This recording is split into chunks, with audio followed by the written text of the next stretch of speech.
El entrevistado en Memorias que Perduran es administrativo en la Universidad Mayor de San Simón. En broma diríamos que ya es un activo fijo de aquella institución universitaria. Él estudió auditoría también en la Universidad Mayor de San Simón. Fue secretario administrativo de la Facultad de Economía, fue secretario general del Sindicato de Trabajadores Administrativos de la Universidad Mayor de San Simón y actualmente continúa en esta labor. Nuestro entrevistado es el licenciado Ernesto Barrera Argandoña, con quien estaremos hablando sin duda también de San Simón, una institución superior que desarrolla su actividad en el marco de la formación de profesionales en diferentes disciplinas de formación académica. Licenciado, quisiera darle la cordial bienvenida al programa Memorias que Perduran y pedirle su saludo inicial al público que verá el programa. Muchísimas gracias, licenciado Rojas. Es una satisfacción enorme estar en esta oportunidad compartiendo con usted, porque mucho hace la calidad de quien entrevista también. Es por ello que me siento bastante honrado por este acto. Y a todos los televidentes tratar de llegarles con alguna pequeña de mi experiencia laboral y la vida universitaria que tengo. Tengan todos ustedes muy buenas tardes. Bueno, inicialmente a mis entrevistados casi siempre pregunto ¿dónde ha nacido? ¿Dónde nació el licenciado Barrera? Y yo nací en el departamento de Cochabamba, en el Cercado, pero soy de raíces bayunas. Mis padres y mis hermanos mayores nacieron en Misque, un pueblo muy acogedor y hermoso. ¿Ha estado en Misque? ¿Ha vivido algún tiempo? He vivido prácticamente hasta mis 6 años. Una infancia llena de felicidad, momentos donde solo uno se dedica a jugar. Ya para incorporarme a los estudios en la escuela, porque entonces, lo estoy hablando de la década del 60, el ingreso al estudio primario era a los 7 años. No había kinder. No había kinder, claro. Entonces, para que yo entre a la escuela ya nos vinimos. De esa manera que 2 años todavía tuve un periodo de adaptación. Y el año 63 ingresé a la escuela. Estudié en la escuela Wilge Rodríguez, que hasta ahora todavía permanece. Sí. Entonces, por cosas de la vida, vivíamos en las cuadras. Y a tiempo de recogerme de mi escuela a mi casa, atravesaba toda la universidad. Por lo tanto, tengo una carrera universitaria muy amplia. Entonces, cosas de niños, estoy hablando de primer grado de escuela, me acercaba a las secretarias que en esa época solamente había la estructura del antiguo edificio de Derecho. Señora, regáleme calquitas, los carbónicos. Era para que juguemos. Esa fue la primera etapa de mi infancia, de mi vida. Luego, por cosas de la vida también llegamos a vivir por la zona de San Carlos, porque al venirnos del campo no teníamos casa acá. Claro. Entonces tuvimos que vivir en anticréticos, alquileres. El año 65 ocurre una cosa muy trágica, mi familia se desintegra. Se separan mis padres y cada uno de los hijos, que éramos 5, tuvimos que ver la forma de cómo afrontar la realidad. Desde el año 65 hasta el año 69, Tuve un periodo muy difícil en la vida, con decirle que me dedicaba a las pasangallas, me dedicaba a los dulces. Fue una época tan difícil en la que mi principal fuente de proveedor, clientes, estaban en el cine Bustillos. Ajá. También había trabajado, entonces en esa misma zona había un consultorio de 2 dentistas, Jorge Leví y Luis García Cabrujas. Y un día me dijo, chico, ven, llevámosle esta basura. Oh. Bueno, chico, bueno, haga 2, se los llevo la basura. Y cuando vuelva te voy a dar, me dice, mi propina. Y a partir de ese día me acogieron. Me acogieron para que se los limpie el consultorio. Oh, yeah. Entonces, eso no era permanente, era horas. Uh-huh. Y de las otras me dedicaba a todo lo que se podía, tostados, dulces, ají molido, que entonces era una cosa comercial, que lógico yo no era el empresario, era el burrito, ¿no? Uh-huh. Luego de ello, el año 69, tuve la gran suerte de ingresar a trabajar a la universidad. Empecé trabajando de peón. Uh-huh. Y si alguno de los televidentes, usted también conoce la unidad de ganadería, ese galpón que en este momento se está cayendo, porque ya hay otro nuevo que han hecho estos días, en el año pasado, han inaugurado, ese galpón lo construimos. Uh-huh. Yo era el ayudante, el que pasaba los clavos, los martillos, y ayudaba con las maderas. Entonces trabajamos de peones hasta el año 1972, del 69 hasta el 72. En ese periodo se hacía de todo, ayudante de albañil, espantador de pájaros, se llamaba pajarero el carga. Oh, yeah. Teníamos donde ahora está toda esa zona de Caracara y las partes planas, había bastante cultivo de cereal, cebada sobre todo.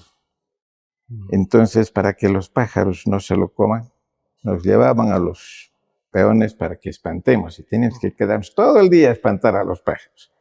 Y no conseguíamos un vaso de agua porque todo era desierto. Entonces, luego de estar en ganadería, terminamos la construcción del techo y me quedé cuidando las vacas. Había que limpiar el estiércol, había que hacer turnos. Se ingresaba a las 4 de la mañana. Y para que, como no vivía tan lejos acá en la ciudad, teníamos que quedarnos a dormir allá. Porque no había los transportes que tenemos ahora. Claro. Entonces pasé luego el año 72 a la granja de pollos. Del 72 al 74 me dediqué a ser peón avicultor, dando alimentos a las aves, cambiándoles las camas. En este caso sacábamos estiércol y poníamos nuevas camas, recogiendo todos los días los huevos. Un trabajo bastante, nada pesado frente a los anteriores que había tenido. Y el año 74 se cerró la granja, se declaró en quiebra y me encargaron que yo haga toda la limpieza de los enseres que tenía la granja. Me hice durar. Me duró casi un mes ese trabajito por ganarme ese mes más. Claro. Luego terminé el trabajo y iba a la administración con una nostalgia. Ya terminé, ahora ya no tengo trabajo. Y un señor llamado ingeniero agrónomo Augusto Camacho Maldonado era el encargado de la biblioteca de la Tamborada. No había antes la facultad. La facultad de agronomía. Sí, estoy hablando hasta el 74. El 74 recién se inauguró el edificio de la facultad de agronomía. Este señor me dice, ¿qué estás haciendo? ¿Sigues en la granja? Acabo de terminar todo lo que me han dado, me estoy yendo a despedir de los jefes. Yo voy a hablar con los jefes, ayúdame. Tengo que trasladar esta biblioteca que funcionaba en los fondos de la Tamborada, que está más allá de la facultad. Tengo que llevar estos libros al edificio nuevo. El tercer piso del edificio va a ser la biblioteca. Bueno, pues estamos para servirles aquí, yo ayudo. Y lo cargamos al vehículo, llevamos, y era de subir y bajar libros, toda una biblioteca, hasta el tercer piso. En el segundo piso estaba el decanato, cargado de mis libros y bajando el ingeniero Grossberger, que me conoció porque él fue que lo cerró la granja también. Este señor tenía un carácter bastante fuerte y hablaba fuerte. Y me decía, hey chico, ¿qué estás haciendo acá? Casi lo largo los libros, porque ya estaba de subida y él estaba de bajada.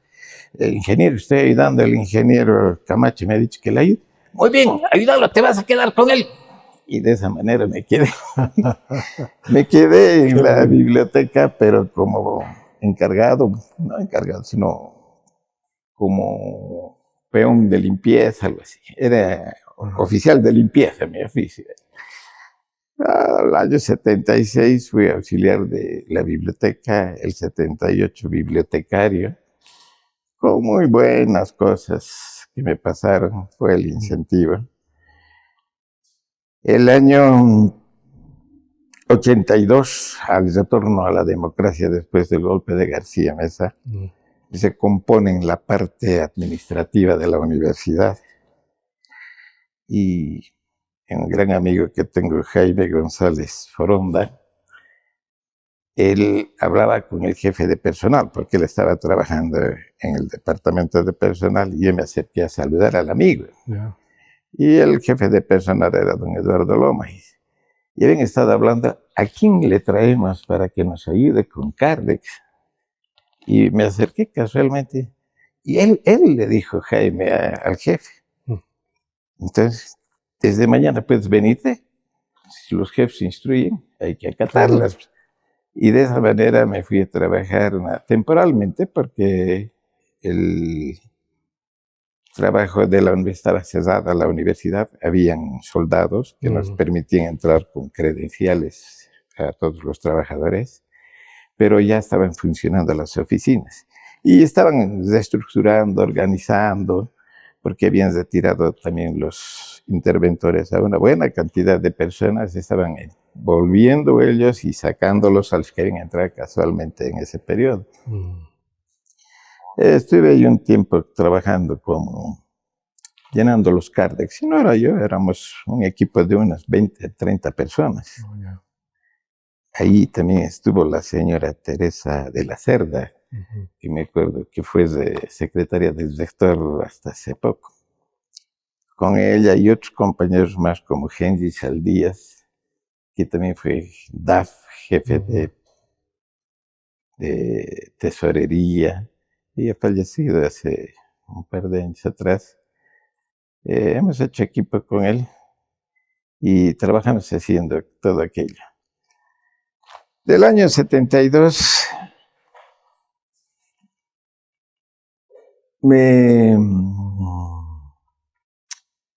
a raíz de estas medidas de distorsión, de expulsión de la gente, lo expulsan a mi jefe, porque había tenido cierta vinculación con el régimen de García Meza dentro de la universidad. Y yo llegué a trabajar en el mes de septiembre del 82 al departamento de finanzas. Me pasan de personal a finanzas. Y yo entonces estuve estudiando auditoría, recién no había egresado. Pero en esa época no era tan rígido. Y como no, ¿cuál de ustedes se va a hacer cargo? Todos tenían miedo. Todos tenían miedo porque era un periodo de cambios y todo eso. Tal vez me llega, nadie quería asumir. Yo era el nuevo ahí. Usted, asuma, me dice. ¿Qué hay que hacer? Va a ser el jefe de la unidad. Aquí me mandan y obedezco. Así que llegué a ser contador general de la universidad, así por accidente, por 3 meses más o menos. Después ya se restableció y se puso el titular, don Antonio Ángel Guzmán. En contabilidad me quedé a trabajar buenos años, hasta el año 88.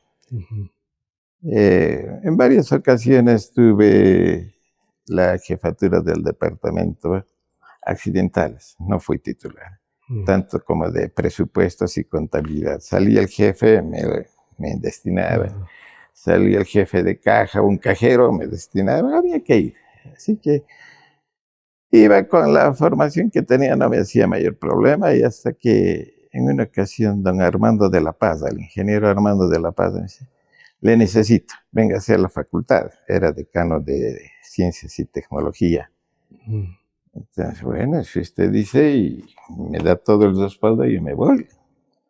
Véngase, yo me encargo de lo demás. Bueno, y me fui a trabajar el año 88, Tecnología. Ahí hicimos grandes aportes. La inventariación general de todos los bienes de tecnología en ese momento, inclusive de las construcciones. Tomamos a estudiantes de ingeniería civil para que nos hagan los cálculos estructurales. Ahí hicimos un bonito trabajo. Ya tenemos un equipo de 50 personas más o menos. Todos estudiantes.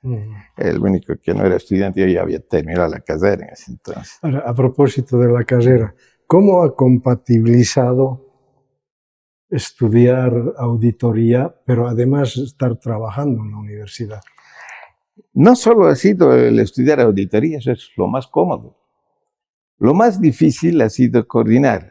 Si usted se pone, tengo 68 años en este momento. He entrado al 69, en ese entonces iba a cumplir mis 14 años. Yo estaba estudiando en colegio. Claro. Estudiaba en el colegio Mejillones, un colegio muy bueno para esa época, pero por cosas de la vida y teniendo un trabajo como el que conseguí, el año 70 tuve que cambiarme a un colegio nocturno, al colegio José Antonio Arce. Egresé el año 75. Yo ya estuve trabajando y en circunstancias muy difíciles, que había que quedarse para que al día siguiente a las 4 de la mañana tenemos que limpiar el estiércol del ganado. Entonces ese día no iba al colegio.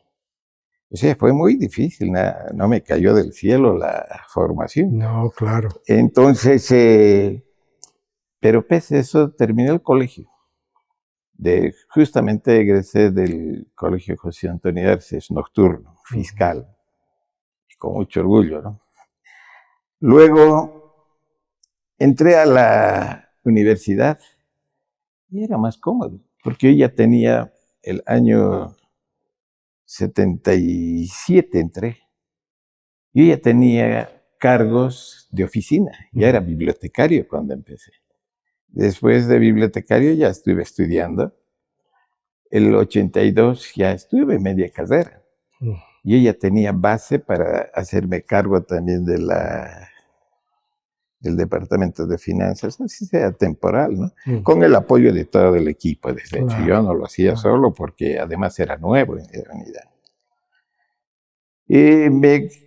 La compatibilización fue, le digo que yo no he sido un excelente alumno. Tenía una compañera de apellida Villazuel. Lloraba si se sacaba menos de 80. Mi aspiración era sacar 51. Claro. Pero con todo eso, más la interrupción de los años 80 y 81 de García Meza, egresé en 7 años. Egresé en 7 años, que ha sido un periodo bastante... En las condiciones que he estudiado me ha parecido muy bien. Esa ha sido la parte que he compatibilizado.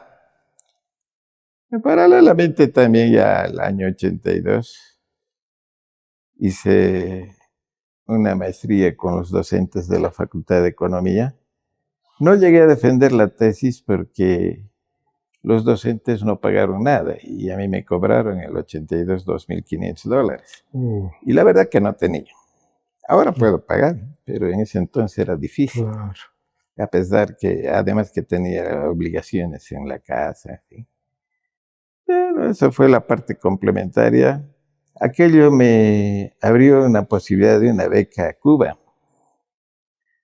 Asistimos a la beca, estuvimos en un Congreso Mundial de Educación. En Cuba. En Cuba. Me quedé 3 meses para conocer y pasear más allá. ¿Qué impresiones tuvo de Cuba? Es un país donde no hay miseria, pero hay mucha pobreza. Les defino la pobreza y la miseria por otra. Miseria donde a uno le falta y no sabe cómo va a obtener. En cambio, la pobreza le falta muchas cosas, pero tiene lo necesario. Así que es un país con mucha pobreza, muy atractivo para conocerla, su historia, además su situación política frente al mundo, ¿no? Hace que sea más atractiva. No podemos pensar lo mismo de Puerto Rico, por ejemplo, que tiene características similares, historia similar, pero su política, su forma, su idiosincrasia de la gente es distinta, son muy americanizados ya allá. En cambio, en el otro lado hay mucha miseria. Hay mucha pobreza, no hay miseria. Pero hago la diferencia porque donde hay miseria no hay salud, no hay educación. Y en Cuba es lo primero que cuidan. Entonces, lo que sí les falta ciertas comodidades, ¿no?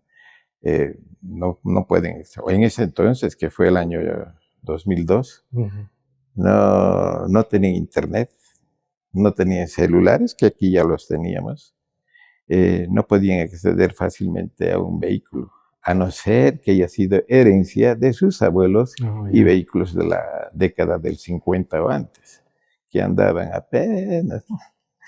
Así la experiencia. También me mandaron la universidad mediante una institución brasilera becado a Cali, Colombia, cuando era bibliotecario para hacer sobre archivos de agricultura. Estuve 6 meses allá y no pude conocer más que Cali, porque el centro donde estuve era el Centro de Agricultura Tropical. Era lejos. Y me daba miedo porque desde entonces ya se sentía, ya se sabía las guerrillas, todo eso. Y ellos mismos nos atemorizaron, mejor es que no salgan. Y así lo pasamos, pero me sirvió también una experiencia para tener buenas relaciones con los demás. Y licenciado, ¿cuándo se incorpora a la Facultad de Economía? La gestión 1996, a medio año. Bueno, yo ya les iba pidiendo a los decanos de tecnología que me permitan salir a otras áreas. Y el que me accedió fue el ingeniero Jorge Rocha. Bueno, si quieres irte, pues te doy todo el respaldo. Y insistí más porque hubo cambio de decano en economía. Salió el ingeniero Rodríguez Ostria. Y el sucesor era el licenciado Zenejaldín Mejía, que falleció un par de años también atrás. Él fue mi jefe y él me solicitó, véngase conmigo. Entonces, con el mayor gusto, fui con una esperanza de hacer mi tesis estando más cerca con los docentes y todo ello, porque no tenía tesis hasta ese entonces. Entonces me fui a trabajar y así que nos quedamos ahí buen tiempo con sus 4 carreras, ¿no? Economía, auditoría, administración y sociología. Ya en la parte de los años 67 se inicia un periodo maratónico para la creación de la carrera de comunicación social.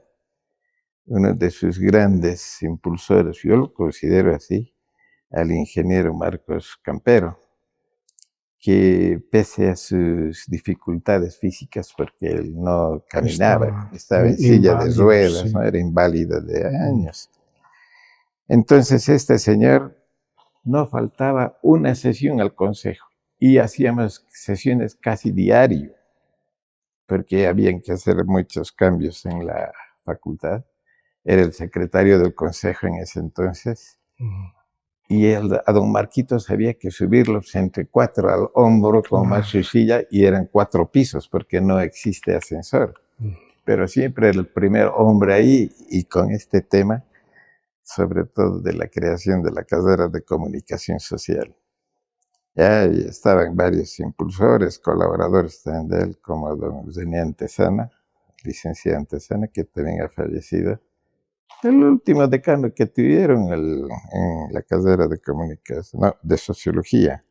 Había otras personas que, bueno, un poquito ya se nos ha ido la memoria, ¿no? Claro. Pero el más claro ha sido Zenia Antesana, que permanentemente está. Además era miembro del consejo él.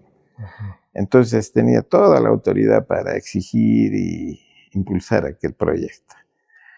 Yo he leído precisamente el documento donde se crea el programa de comunicación. Pone como fechas, si mal no recuerdo, 16, 17 de noviembre del 97. Y el 98, en marzo, empiezan las clases, algo así como con 40 estudiantes. Sí. Tienes razón en las fechas, no estoy muy exacto, pero inicia justo el año 97 como programa. Como programa. Como programa. Se extiende hasta el año 5, durante 5 años se extiende. El 2002 ya se transforma a carrera, donde usted también ha sido director, ¿no? El 2003 yo asumo la jefatura del programa, y a mí me toca transformar de programa a carrera de comunicación. Sí, usted ha sido parte de esa formación. Estuve en esos trajines. Y en ese primer periodo, el que era responsable del programa era don Marco Vélez. Marco Vélez Ocampo. Ocampo, exactamente. ¿El papá era docente o creo que decano de la Facultad de Don Economía? Jaimito Vélez, sí. Ocampo, un caballero, el señor siempre jovial. Él era director de la carrera de Administración de Empresas. Sí. Pero muy jovial el señor, muy educado. Entonces, esa más o menos el origen. Luego el 84, el 82 teníamos un problema, o digo el 2002 teníamos un problemita, que no estaba aprobada y se insistió en la DPA, y el doctor sacó una resolución temporal de esa época en la que nos condicionaba que para hacer carrera deberían tener docentes titulares, deberían tener alumnos que estén egresados. Y docentes titulares en una carrera, en un programa nuevo, no había. Ahí es donde usted intervino, ¿no es cierto? Entonces, porque eran alrededor de 30, 35 docentes ya que teníamos. Y en esto hay que explicarle a los que nos están escuchando tal vez un pequeño detalle. La inquietud más grande de la creación de la carrera de comunicación social se debía a que el licenciado Campero era director de la carrera de sociología. Y lo crea a la carrera de comunicación social como un programa, pero parte de la facultad de sociología. Correcto. Sociología en ese entonces era una carrera muy contestataria, conflictiva, siempre reclamando con todos o menos derechos que tenían, pero siempre estaban en la vanguardia. Y todos los miraban, estos revoltosos, en el fin. Y no subían su caudal estudiantil de 300 alumnos. 96, 97, 98, seguían los 300. A diferencia de las otras carreras que se iban incrementando. Entonces vio pues el ingeniero Campero como solución para que no, mi carrera no quede hacia atrás, lo vamos a rellenar o hacer que crezca con comunicadores. Con comunicación. Primero, y eran 80 alumnos los que entraban el primer semestre. Oh. Entraron los 80 primer semestre, segundo semestre, tercer semestre, cuarto semestre. En 4 semestres, o sea, 2 años, ya habían 320 estudiantes de comunicación. Los de sociología seguían los 300. Oh. Se realizan las elecciones para representantes estudiantiles ante el consejo facultativo. Se organizan Eric Fajardo y otros muchachos más. Y se organizan para ir al consejo. Como eran 300 los comunicadores, pues votaron militantemente. Y sociología se quedó sin representación. Y como ya era una carrera de hecho bastante conflictiva, no aceptaban aquello. Y ahí surgen grandes diferencias, hasta personales, en el interior de la facultad, y origina que sociología se vaya de la facultad de economía. Y se queda comunicación. Y luego después se independiza, va a formar parte del vicedoctorado, primero cuando usted se hizo cargo. Y la infraestructura que usan es el trencito. El trencito, precisamente. Ya en esa época ya se independizó de la facultad, ya dependía directamente del vicedoctorado. Esto estamos hablando del año 2002, 2003. Sí, por ahí. ¿No? Esa es la historia más o menos de la carrera de comunicación. Interesante. El dato que yo tengo es que la Facultad de Economía expulsó a la carrera de Sociología y como comunicación dependía de Sociología, ambos fuera. No. ¿No? ¿No fue así? Hicieron un pacto las carreras de administración de empresa y las autoridades. También hay que ser honestos, los miembros del consejo. Hay varios docentes de los que me acuerdo, por mencionarle, Javier Telles, estaba en el Consejo por Administración, por Economía, estaba don Alcindo Cabero, y bueno, otros más. Hicieron un acuerdo de caballeros, don Alex Torrico estuvo por auditoría, eran representantes ante el Consejo. Primero nos desharemos de sociología y después vemos qué hacemos, no perdamos 2 aliados. Y nos convenía tener porque los de comunicación estaban capacitados para enfrentarse a los de sociología. Y por eso hubo rencillas, dificultades y lastimosamente fueron expulsados. No quería usar el término, pero... Y fueron divagando por todo lado hasta donde estaban. Bueno, y decía en la presentación que fue secretario ejecutivo del Sindicato de Trabajadores Administrativos de la Universidad. ¿Qué tal le fue en esa función? Con algunos percances, pero en líneas generales con bastante éxito.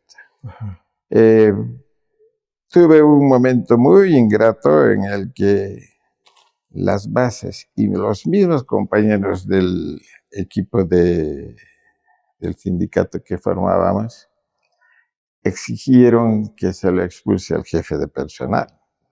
No estuve de acuerdo, pero era 1 o 2 que éramos frente al resto. Y en la asamblea, imposible decir, pues no, hay que considerar siquiera. Entonces tuve que seguir nomás la línea que trazó la asamblea. Pese a eso le visité al jefe de personal, que un compañero de trabajo de años, maestro en el sindicalismo, él había sido sindicalista en las épocas difíciles. Le dije, por favor, no me hagas sentir mal. Cámbiate de unidad. Aquí al lado, OIM, andate. Estaba tú tienes bastante formación. Y se encaprichó. No me voy, aquí nadie me saca. Y ese fue el momento más difícil porque tuve que ser parte de un traje a una persona, por un lado, pero se puso firme y las autoridades les respaldaron. No salió. O sea, el sindicato estaba quedando mal. Llegamos a hacer una huelga de hambre con este propósito y otros más, que intervino la Central Obrera, la Dirección de Trabajo, Y llegamos como garantes para que en 10 días se presenten las pruebas y si no hay pruebas se queda. Se hizo todo lo que se tenía que hacer, se presentaron porque había varias quejas, siempre hay quejas en la clase trabajadora. Entonces, y le digo que siempre hay quejas porque llegué a ser jefe de personal y lo mismo, me puse ahí también, claro que no me llegaron a expulsar, pero pasé muy malos momentos. Y mi huelga de hambre estaba yendo al fracaso. Habíamos estado 3 días y había gente muy desalentada, por un lado, porque no se veía avances. Y me propongo junto con 2 más que estaban a mi lado, hoy día debemos solucionar la huelga. Tiene que levantarse, si no mañana se nos van y vamos a salir derrotados. A cualquier precio, hoy día solucionamos. Ya nos vamos a una reunión que se tenía que realizar esa tarde y acordamos ahí. Presionamos, peleamos, discutimos con el doctor Lucio González. El licenciado Waldo Jiménez era vicedoctor, amplios sindicalistas, se han equivocado, ¿no? Es que no podemos salir derrotados, por lo menos empates, pues le dije. Y me dijo, bueno, aquí no hay empates, ustedes han perdido. Así es así, entonces continuamos. Bueno, pues continúen.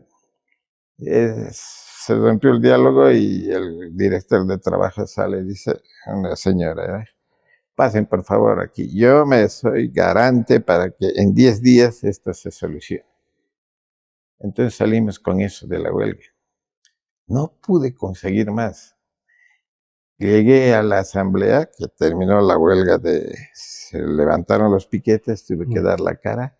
Me hicieron sentir mal, pues como un traicionero, que debíamos seguir hasta morir, no faltan los discursos, ¿no? Pero la cosa era difícil seguir sosteniendo aquello. Entonces, ese ha sido un momento más difícil. Y entre los momentos más gratos y satisfactorios, han sido varios, pero un logro que puedo decir que habíamos iniciado, no terminamos en mi gestión, pero después de 2 gestiones sindicales se concluyó, es la nueva escala salarial. Habíamos iniciado, puesto todo el empeño para avanzar y que se termine la gestión, no se logró. El siguiente sindicato continuó, tampoco concluyó. El subsiguiente es de 100. Y se aplicó, eso tenía que aplicarse en 3 gestiones. Se aplicó la primera gestión, donde varios compañeros fueron favorecidos,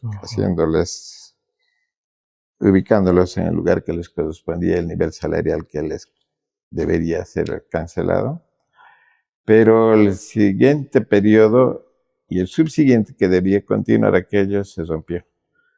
No hubo continuidad y por decisión de las autoridades, ¿no?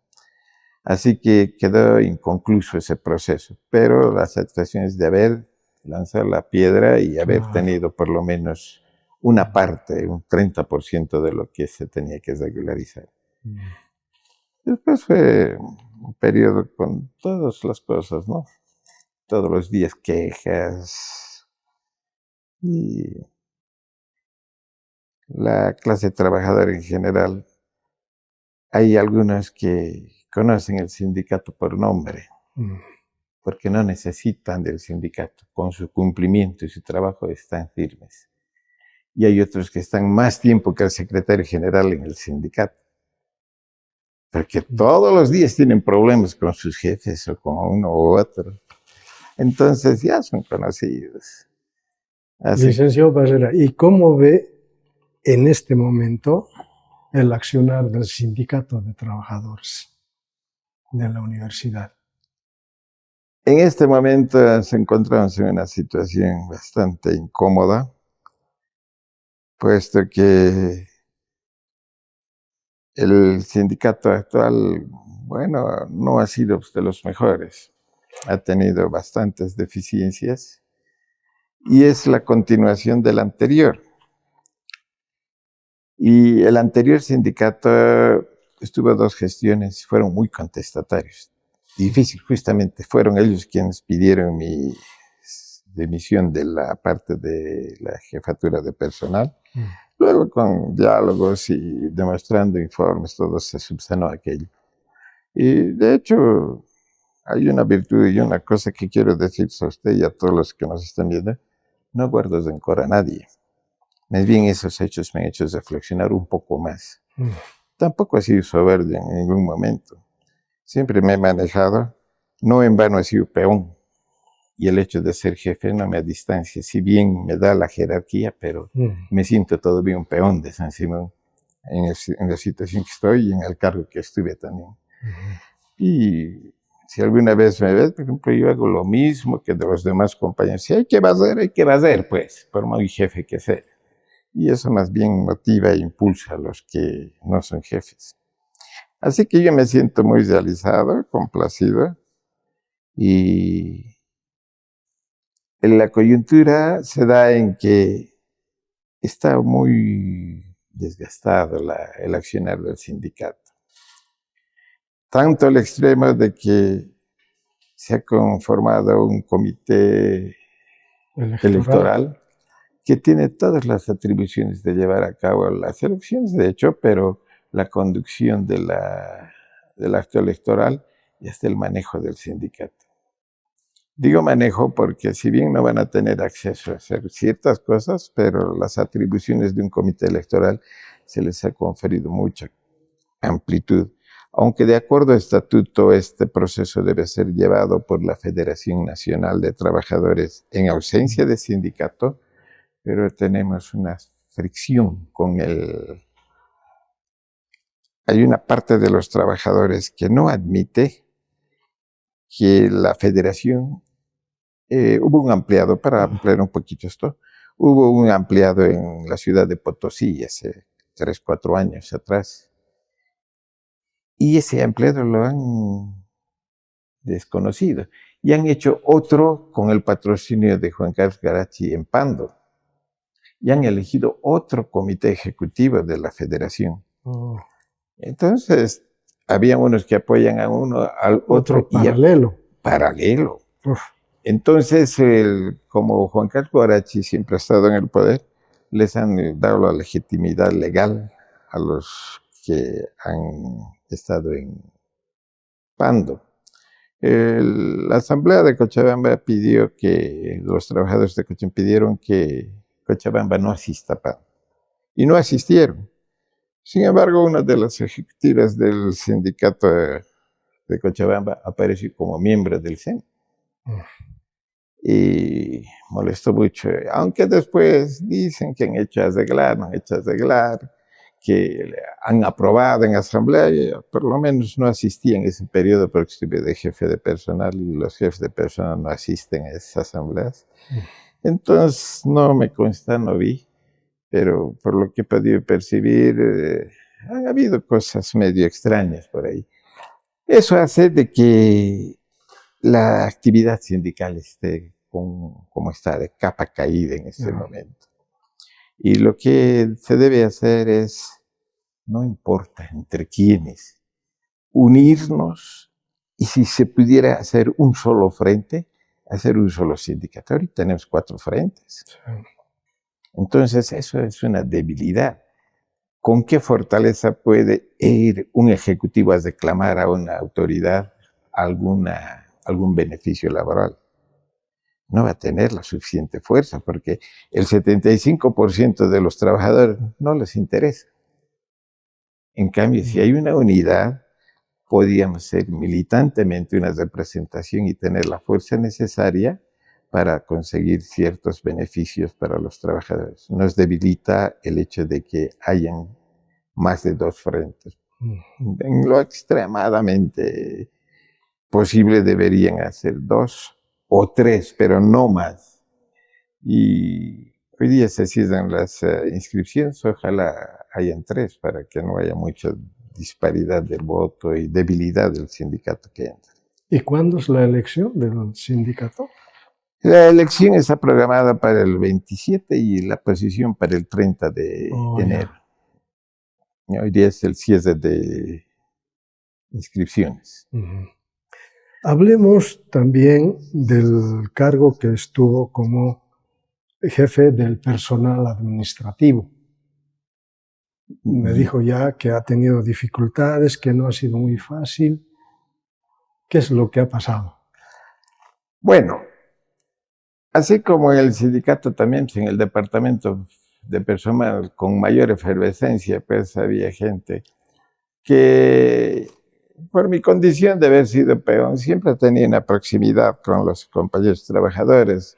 Me ponía hasta mal que me digan licenciado. Tú también eres licenciado del cuartel, pero eres licenciado. Así que yo soy Ernesto. Está bien, no le voy a decir más licenciado. Hasta luego, licenciado. No dejaba de decir. Bueno, entonces no me hace crecer ni me encoge tampoco que me digan licenciada, así que tenía toda la predisposición de, bueno, esto primero debo comentarle que fue una casualidad que estuve desempeñándome en Organización y Métodos, un telefonazo del señor rector, y me dice, le estoy pidiendo que usted se haga cargo a partir de este momento de la jefatura de personal, pero así, ¿cómo? Está yendo el DAF a posesionarlo y después hablamos los pormenores. Pero en este momento, pero señor rector, usted no puede decidir así tan rápido. ¿Puedo? Bueno, no me quedó. Además que uno de los cargos que me faltaba parece que era ser jefe de personal, completar mi currículum. Bueno, pues entonces acepté. Bueno, y les comento a los compañeros, bueno, si no te gusta, te sientes mal, renuncia si te vienes.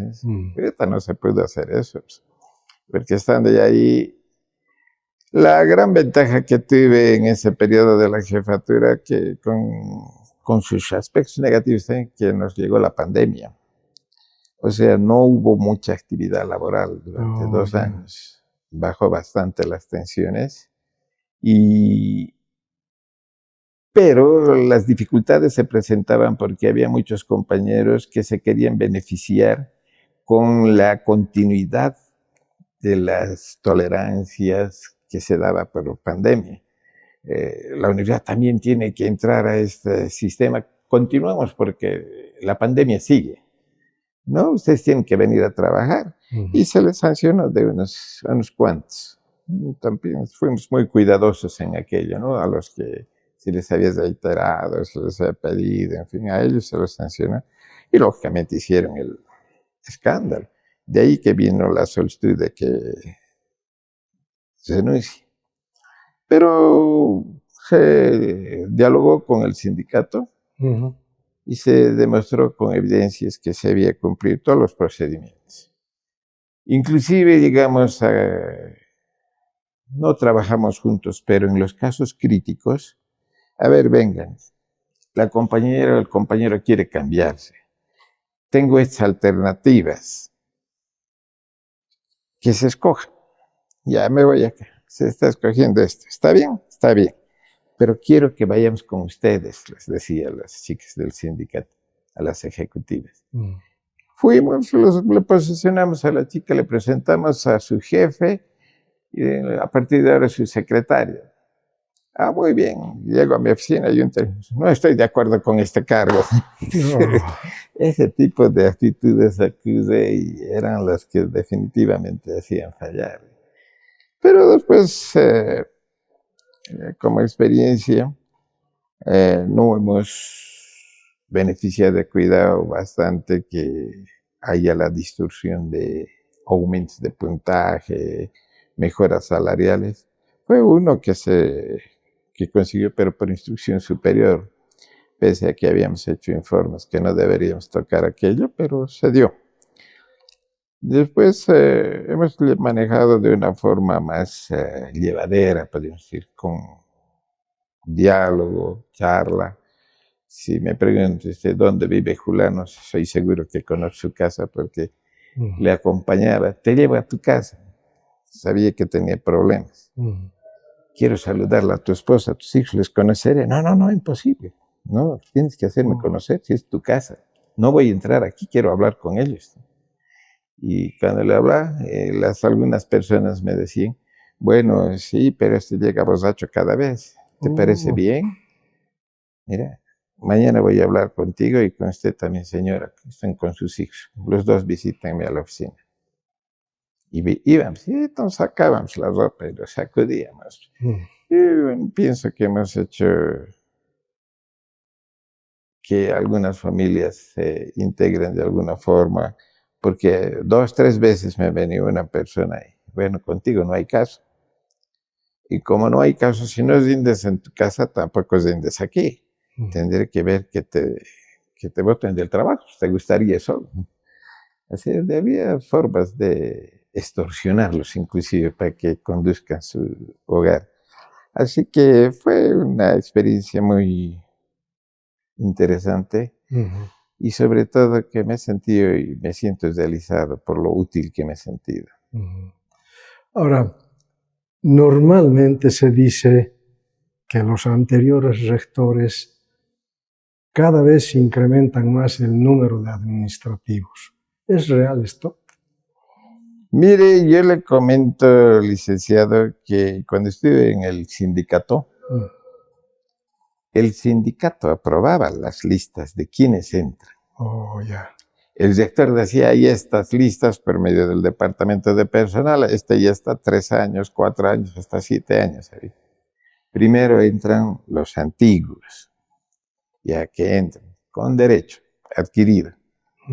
Y para que entren ellos, primero a hacer plazo fijo, primero tenían que haber trabajado como jornaleros, haber demostrado alguna relación, etcétera, etcétera. Había procedimientos que se tenían que cumplir, pero se cumplió.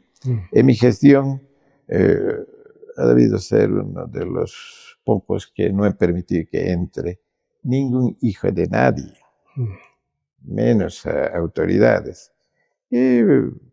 Pero debo ser tan franco, llegaron a entrar 2 personas, se infiltraron, no le voy a decir su nombre por respeto a ellos, pero se infiltraron en las listas, aunque yo me di cuenta en ese momento, pero dije, el rector ha hecho por algo. Y cuando le pregunté, me dije, fíjate la siguiente página, y si ves, te puede hacer problemas.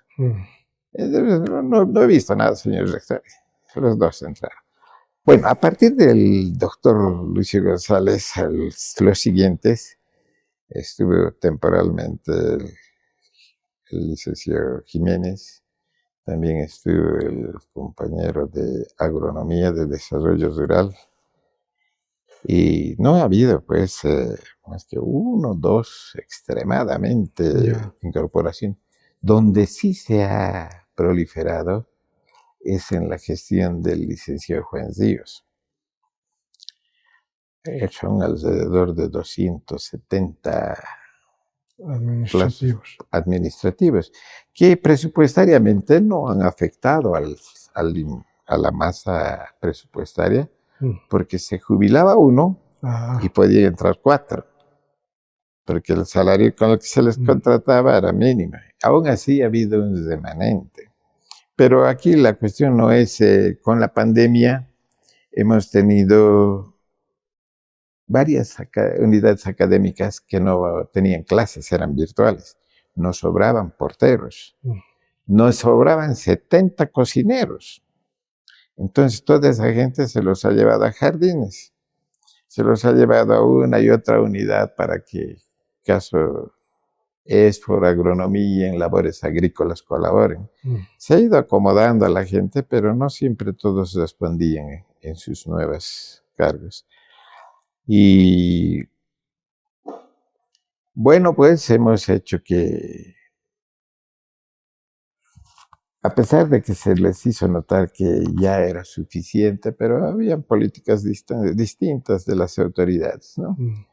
Entonces fue un periodo en que se incursionaron bastante en esa época, porque yo me hice cargo de la jefatura cuando ya habían unas 230 personas que estaban contratadas a plazo fijo.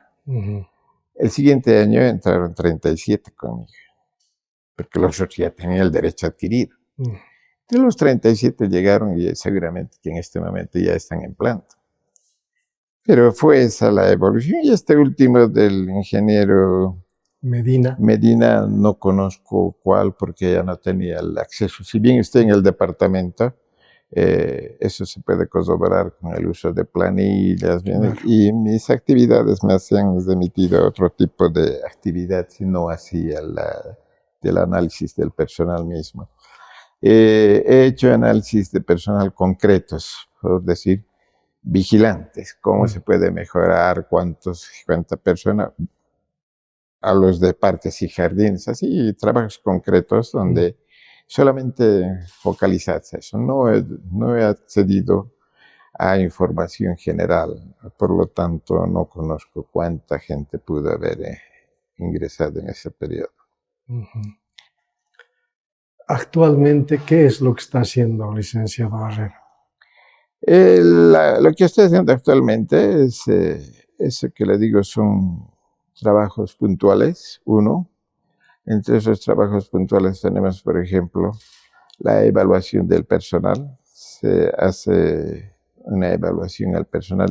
Hasta esta fecha hemos hecho todavía del personal plazo fijo. ¿Cuál es su utilidad? ¿Qué función está cumpliendo? Si está en el manual de funciones, las funciones que estás realizando. Si no está, había que redactar. Hay que redactar con él, más la presencia de su jefe. Y ese documento no he terminado todavía en este momento, lo del año pasado, y se debe derivar a la unidad de organización y métodos para que lo analice y si corresponde incorpore en el manual de funciones. Después he hecho los trabajos de análisis de personal, pero no general. Con la nueva jefa estábamos planificando la vez pasada, hemos estado el día martes, hoy día debíamos reunirnos de nuevo. Hay que hacer una ingeniería del personal administrativo. Y para ello vamos a requerir gente también capacitada. En este momento estamos trabajando 4 personas y es un trabajo bastante duro. Estamos desarrollando, hoy día debíamos exponerle justamente a la jefa un cuadro de evaluación de personal. Entonces toma su tiempito aquello y con seguridad que lo vamos a conseguir en unos 15 días a más tardar. Ya tendríamos que estar viendo los borradores porque hoy día debíamos estar trabajando con los funcionarios de TIC para que los formatos y la información que damos, ellos capturen ya de la información que tienen. Va a ser una actividad multidisciplinaria en este caso. Estamos dando los primeros pasos, hoy día justamente era el segundo paso, y después de esto coordinar con ellos para ver con qué gente más podíamos necesitar, porque tal vez como ya tenemos bastante avanzado y sistematizada la parte de salarios, todo eso, nos va a ser no más fácil recuperar esa información. Estamos en eso, licenciado. Qué bueno. Ahora, hablemos de reconocimientos. ¿Qué reconocimientos ha obtenido de San Simón? Reconocimientos, bueno, pues es tradición para todo trabajador universitario que a los 10 y 25 años se les haga entrega de una resolución y una medalla, la de plata y la de oro. También me hicieron cuando tuve los 35 años de servicio, en el mismo procedimiento, la resolución y su medalla. También me reconoció la Facultad de Economía, el decano de entonces, licenciado Elmer Pérez, me hizo un reconocimiento, y el mismo consejo facultativo también me hizo otro reconocimiento. Esos serían los reconocimientos, así modestamente hablando. Y luego los compañeros de trabajo que me hicieron llegar plaquetitas de felicitación, agradecimiento por haber hecho el desempeño de varias jefaturas, ¿no? Pero si bien eleva la satisfacción, los tengo en mi casa en un lugar preferente, todo eso. He hecho hacer una vitrina para guardarlos. Qué bueno. De aquí para adelante, ¿qué desafíos todavía quedan? Yo tengo que verlo esto para que ya las nuevas generaciones lo vean. porque considero que hemos cumplido el ciclo dentro de la universidad. Si bien no me he jubilado cuando llegó el fin del cargo de jefe de personal, era porque la universidad como ahora no tenía plata. No tenía plata para jubilarse, y usted entenderá, con los 53 años de servicio y el sueldo que tengo, les deja una gran parte de los compañeros sin salario.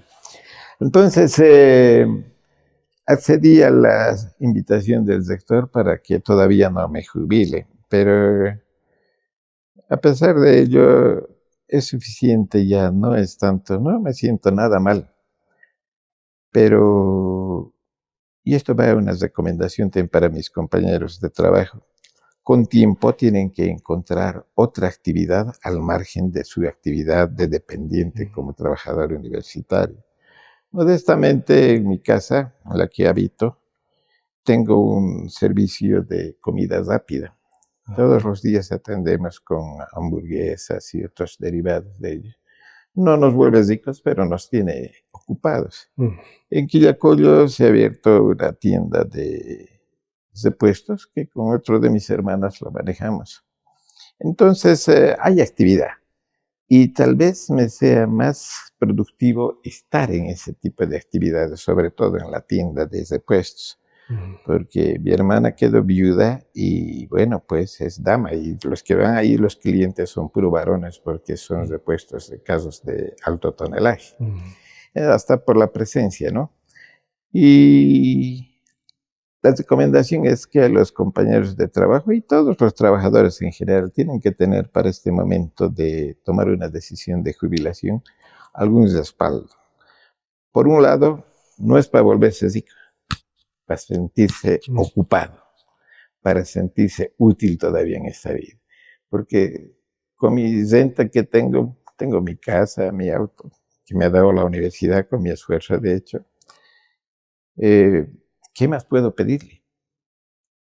Ya he cumplido con los años y la verdad que el país, sobre todo, con tanta crisis y necesidad de trabajo para la gente joven, hay que nomás dejar ya darles su oportunidad para que aquellas generaciones también puedan reemplazarnos.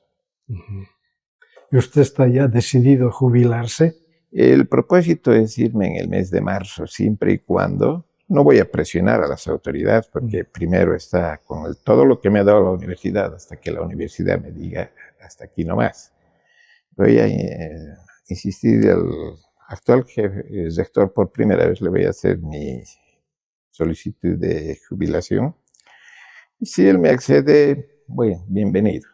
Y si no, seguiremos aquí en la línea haciendo lo que se pueda para que la institución siga adelante.